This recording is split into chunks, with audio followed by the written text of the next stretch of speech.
about history, then you are a lost nation. Because you are likely to repeat the same mistakes of the past unless you can learn from history. That's why it is very important to remind our newer generation where we are coming from as a people. The first liberation brought this country the political independence in 1963.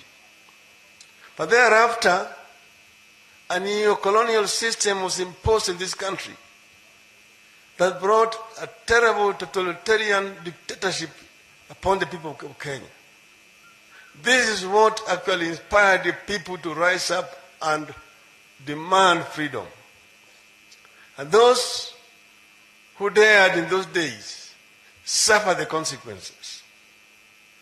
Many people don't know something called the Nyayo House.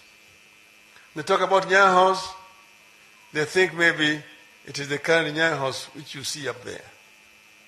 In Nyayo House, down there in the basement, there are cellars, there are cells, torture chambers.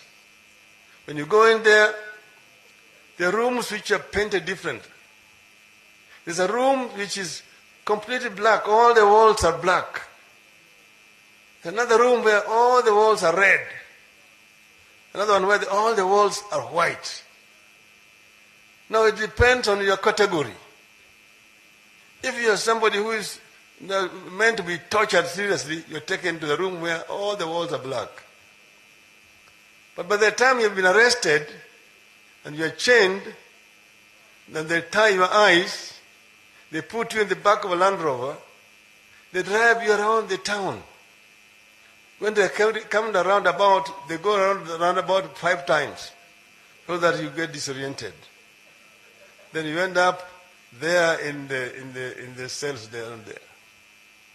Then when they put you in the cells, there's a water tap which they open, and then the water will drop into the floor.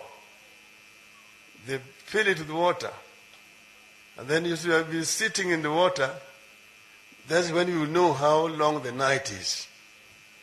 The night can be very long.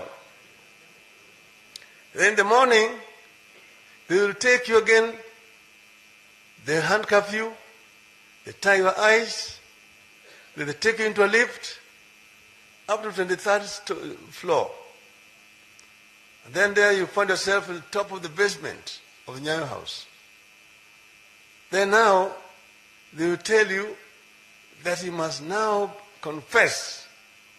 If you don't confess, they're going to throw you from that height down to the ground. So you actually, sometimes you are basically forced to have to make false confession. But it's not just a threat. People who were thrown from the 23rd floor of Nyayo House and they fell down on the ground and died. That happened. We had like a fascist regime here in this country at that time. People like Olel, who survived, ended up being convicted and taken to committee. But for no crime at all committed. These days somebody can come up and stand and shout and insult President Uhuru Kenyatta, and nothing will happen to him. Because what? Because of the democratic space that was opened through this struggle by these people. So this is the freedom that we must defend. Because if you don't defend it, you're likely again to lose it.